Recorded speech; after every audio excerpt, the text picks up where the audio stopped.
క్రీస్తునందు ప్రియులారా, మీకు శుభములు వందనములు తెలియజేస్తున్నాను. అనుదిన ధ్యానమునకు స్వాగతం. సామెతలు 20వ అధ్యాయం ఈ దిన మన ధ్యానాంశంగా ఉంది. మొదటి వచనం చూడండి. ద్రాక్షారసము వెక్కిరింతల పాలు చేయును, మద్యము అల్లరి పుట్టించును. దాని వశమైన వారందరూ జ్ఞానం లేనివారు. మహాజ్ఞాని అయినటువంటి సొలొమోను తన సామెతల్లో పలుమార్లు ద్రాక్షారసము సంబంధించిన విషయాలు, అలాగే మద్యం గురించి మాట్లాడుతూ వచ్చాడు. తద్వారా జరుగుతున్నటువంటి నష్టం. ఎంత పేరు ప్రఖ్యాతులు ఉన్నటువంటి వ్యక్తి అయినా ద్రాక్షారసము లేదా మద్యము సేవించడం ద్వారా ఎలాగ అవమానించబడతాడో నేర్చుకునేటువంటి మనసుతో ఒక ఉదాహరణ చూద్దాం. ఆదికాండము 6వ అధ్యాయంలో మనకు నోవహు కనబడతాడు.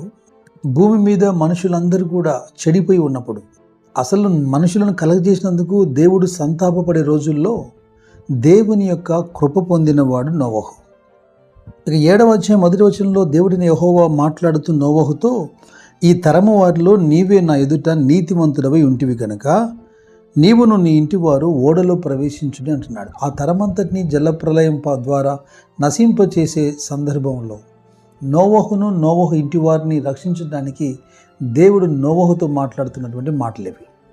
భూమి మీదకి ఒక క్రొత్త తరాన్ని తెచ్చేందుకు దేవుని చేత ఎన్నిక చేయబడిన నోవహు జలప్రలయం తర్వాత 9వ అధ్యాయంలో తాను, తన పిల్లలు, తన కుటుంబము ఫలించి వృద్ధి పొందేందుకు దేవుని ఆశీర్వచనం పొందిన నోవహు 9వ అధ్యాయము 20వ వాక్యంలో నోవహు వ్యవసాయం చేయనారంభించి ద్రాక్ష తోట వేసెను. పిమ్మట ద్రాక్షారసము త్రాగి మత్తుడై తన గుడారంలో వస్త్రహీనుడిగా ఉండెను. అప్పుడు కనాను తండ్రి అయినటువంటి హాము తన తండ్రి వస్త్రహీనుడై ఉంట చూచి బయటనున్న తన 2 సహోదరులకు ఆ సంగతి తెలిపాను. అయితే షేము తర్వాత యాపేతు వస్త్రం ఒకటి తీసుకొని వారి భుజం మీద వేసుకొని వెనుకకు నడిచి తన తండ్రి యొక్క దిశమూలను చూడకుండా వెనక తట్టుకు నడిచి ఆ వస్త్రాన్ని నోవహు మీద కప్పేశారు. నోవహు మత్తు నుండి మేలుకున్న తర్వాత తన చిన్న కుమారుడు చేసిన పని అవమానకరంగా భావించి కనాను శపించబడిన వాడే తన సహోదరులకు దాసుడవుతాడని, అలాగే షేమును యాపేతును దీవిస్తూ ప్రవచిస్తున్నాడు. దీని అంతటికి కారణం ద్రాక్షరసమే కదా. అపోస్తలుడైన పౌలు ఎఫెసీ సంఘంతో మాట్లాడుతున్నప్పుడు 5వ అధ్యాయం 18వ వచనంలో, మరియు మద్యముతో మత్తులై ఉండకుడి, దానిలో దుర్వ్యాపారం కలదు, అయితే ఆత్మాపూర్ణులై ఉండి అంటున్నాడు.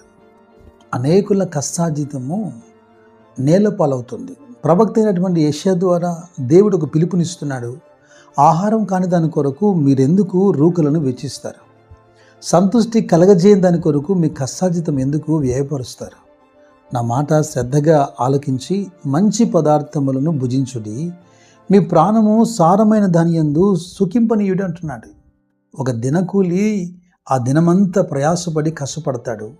ఒక 500 లేదా 700 కూలి సంపాదిస్తాడు. తనకు కలిగినటువంటి ఆ వ్యసనాన్ని బట్టి లేదా ఆ అలవాటును బట్టి అందులో సగముకు పైగా డబ్బును వృధా చేస్తాడు. చూస్తున్నటువంటి కుటుంబం ఎదుట, సమాజం ఎదుట అతడు అవమానించబడ్డం మాత్రమే కాదు, అతని కష్టార్జితము వ్యర్థమవుతుంది. కొంతకాలానికి అతని ఆరోగ్యం కూడా క్షీణిస్తుంది. తిరిగి తన అనారోగ్యానికి డబ్బు ఖర్చు అవుతుంది. తను కష్టపడి సంపాదించిన డబ్బుతో అనారోగ్యాన్ని కొని తెచ్చుకొని తిరిగి దానికి ఖర్చు పెడుతున్నాడు. ద్రాక్షారసము అదే పనిగా త్రాగేవారికి లేదా మద్యం సేవించే వారికి ఈ మాట జ్ఞాపకం చేయాలి. యెషయా గ్రంథం 28వ అధ్యాయంలో 7వ వచనం అంటుంది, వాస్తవంగా ద్రాక్షరసము తాగేవారు, మద్యం సేవించేవారు, వారు దాన్ని సేవిస్తున్నారు అని అనుకుంటున్నారు. కానీ ఈ వచనం చూడండి ఏమంటుందో. 7వ వచనం, అయితే వీరును ద్రాక్షారసం వలన సొక్కిసోలుదురు, మద్యము వలన తత్తరపడుదురు, యాజకులేమి ప్రవక్తలేమి అందరూ మద్యం వలన సొక్కిసోలుదురు. ద్రాక్షారసము వారిని మృంగివేయుచున్నది, మద్యం వలన తత్తరపడుచున్నారు. ద్రాక్షరసాన్ని వారు మృంగుతున్నారు, అయితే పిదప అదే వారిని మృంగేస్తుంది. ప్రవక్త అయిన హోషేయ కూడా అంటున్నాడు 4వ అధ్యాయంలో, మద్యపానము ద్వారా మతి చెడుతుంది అని. కాస్త ప్రజలపైన నాయకులుగా ఉండేవారు లేదా ఉద్యోగం చేస్తున్నవారు, అధికారిగా ఉండేవారు లేఖనం హెచ్చరిక చేస్తుంది, అటివారికి అసలు తగదిది. ఏలైనగా వారు న్యాయం తప్పి ప్రవర్తించేటువంటి అవకాశం ఉంది. మద్యం మత్తులో ఉన్నవాడు లోకం తను ఎలాగ చూస్తుందో, ఏమనుకుంటుందో ఆలోచన చేయడు. ఎవరేమైనా అనుకుంటే నాకేంటి అనే ఆలోచన అతనిది. లేఖనం ఎంత చక్కగా వివరిస్తుంది చూడండి. సామెతల గ్రంథం 23వ అధ్యాయంలో 29 నుండి అధ్యాయం చివరి దాకా ఎవరికి శ్రమ, ఎవరికి దుఃఖము, ఎవరికి జగడములు, ఎవరికి చింత, బాగా ఆలోచన చేయండి. ఎవరికి హేతువు లేని గాయములు, ఎవరికి మందదృష్టి.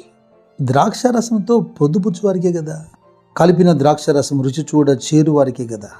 బాగా త్రాగిన వారి యొక్క మెదడు సరిగా పనిచేయదు కనుక కలహములు జగడములకు త్రాగుబోతనం కారణమైతే, హేతువు లేని గాయాలు, రోడ్ల మీద వెళ్తూ ఉంటారు, వారు గాయపరచబడతారు. వారి యొక్క ప్రవర్తన ద్వారా ఇతరులకు కూడా గాయాలు అవుతుంటాయి. ప్రతిరోజు టీవీల్లో పేపర్లు మీరు చూడండి, మద్యం మత్తులో వాడు చేసే వికృత ప్రతి చేష్టానికి మద్యం మత్తే కారణం. సమాజంలో కనబడుతున్నటువంటి అఘాయిత్యాలన్నిటికీ 99% వారు మత్తులోనే ఉంటారు. అలాగే మతి తప్పి ప్రవర్తిస్తుంటారు. ద్రాక్షరసం చూచేదానికి ఎర్రగా గిన్నెలో తలతల్లాడుతూ ఉంటుందట. పిమ్మట అది సర్పం వల్లే కరుచును, కట్లపాం వల్లే కాటు వేయును.